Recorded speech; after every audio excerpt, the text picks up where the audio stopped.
Arranging with restrictions 2. Okay, so just going to look at a few more examples on this.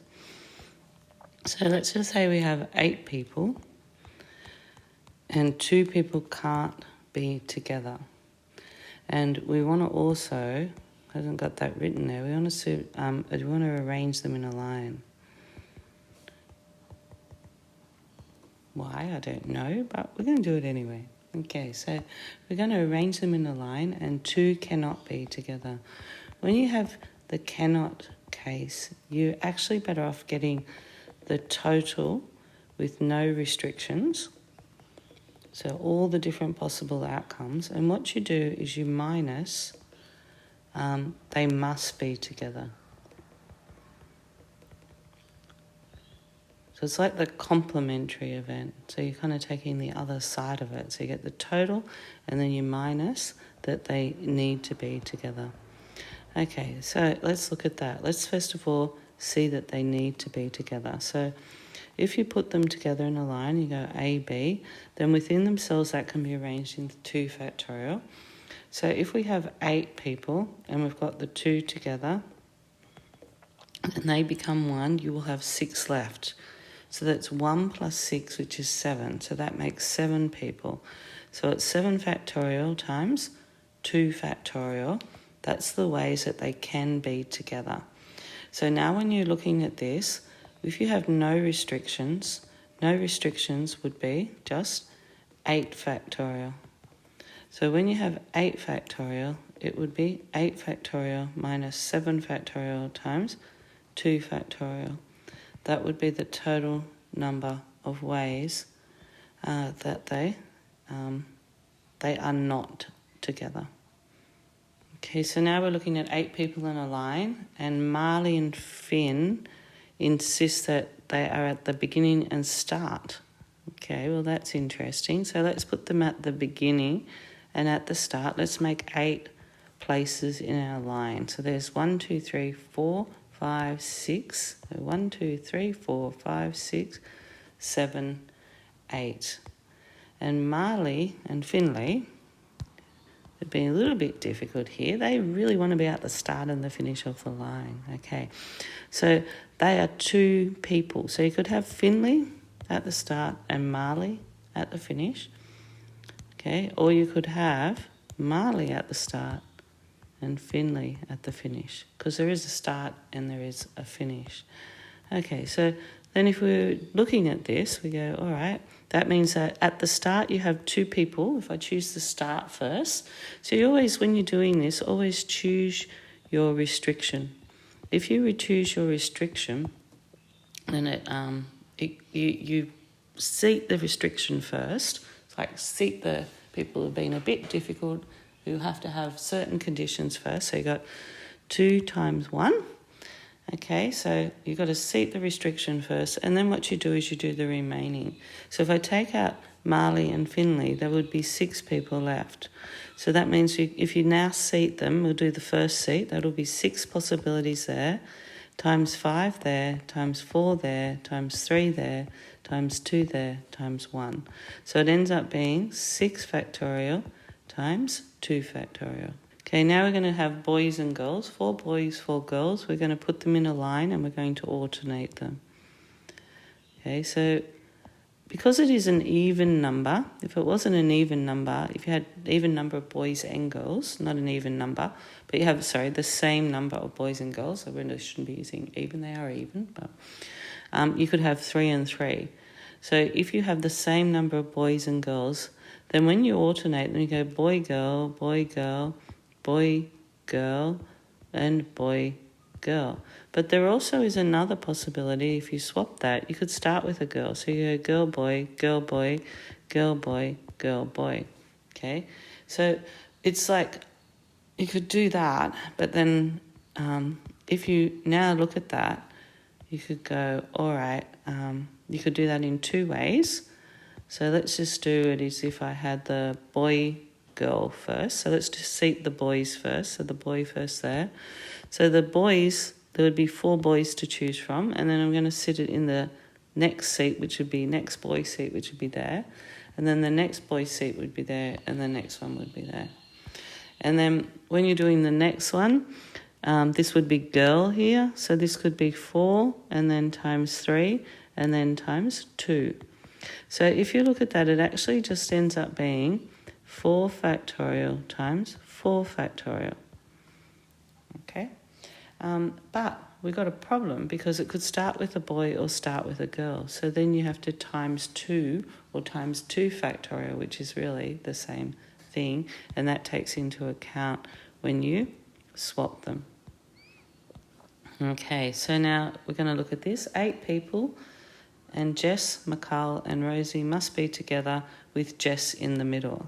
So let's put them together, and let's put Jess in the middle, and then we're going to put McCall and Rosie on the outside. Now, McCall and Rosie could also go Rosie and McCall.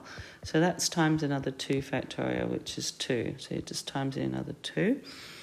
Now, if we treat them as 1, that's 3 people. There would be 5 left. 5 plus 1 is 6. So that means it's going to be 2 factorial times the 6 factorial as you move them as a group along that line.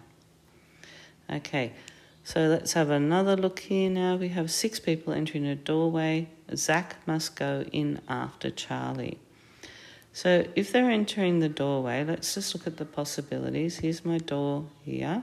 And you're going in the door. It's the same as putting them in a line because they're kind of lining up to go in the doorway, a bit like when you go to the canteen. So what are my possibilities here?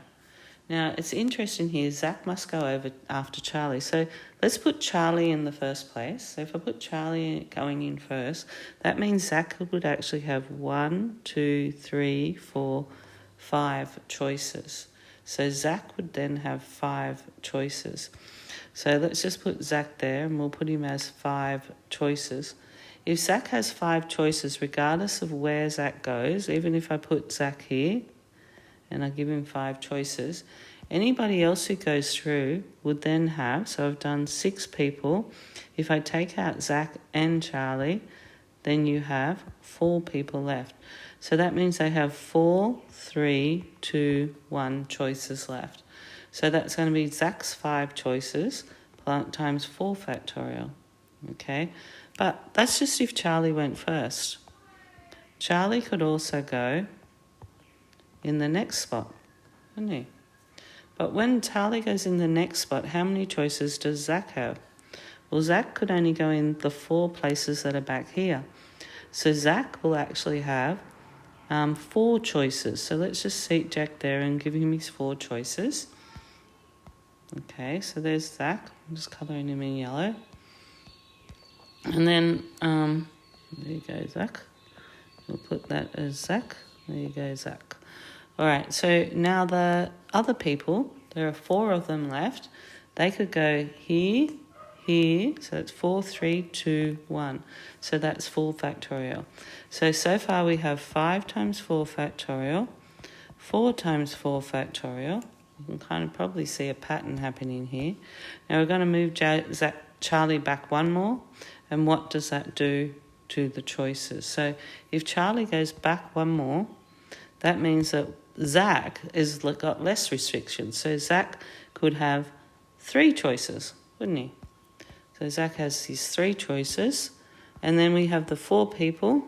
So they could go in 4, 3, 2, 1, because they can go before or after Charlie and Zach. And with Zach's, you could put Zach there, you could have put him there. It doesn't really matter. It still means the other people still have 4 choices, and we're multiplying our choices.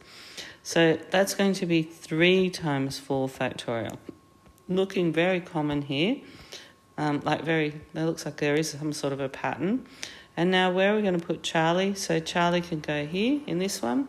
When Charlie goes in that one, Zach has 2 choices for Zach, okay? And then how many choices do the other people have? So the other people have 2 choices, 4, 3, 2, 1. So 4 factorial again, no news there, times 2. So it's 2 times 4 factorial. Okay, so now we have to do the next one where Charlie could go. Charlie could go in the second last place. Okay, so when we put Charlie in the second last place, poor old Zach, he only has one choice. He can only go at the end there.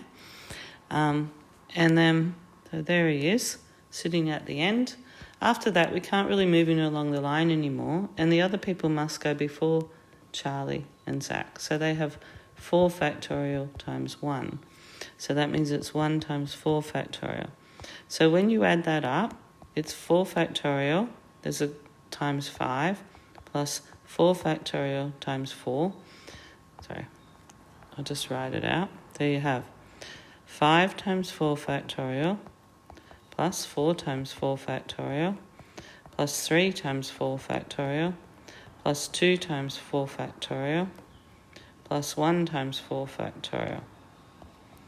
Okay, so 4 factorial is a common factor. So we have 5 plus 4 plus 3 plus 2 plus 1. Because you can see, you could just put it all in your calculator and work it out as well. But you can see there is a common factor of 4 factorial. So if you take it out the front and you just add up the amount that's remaining here, the 5 plus 4 plus 3 plus 2 plus 1. So 5 plus 4 is equal to 9, then 10, I think that's 15. So it is going to end up being 15 times 4 factorial.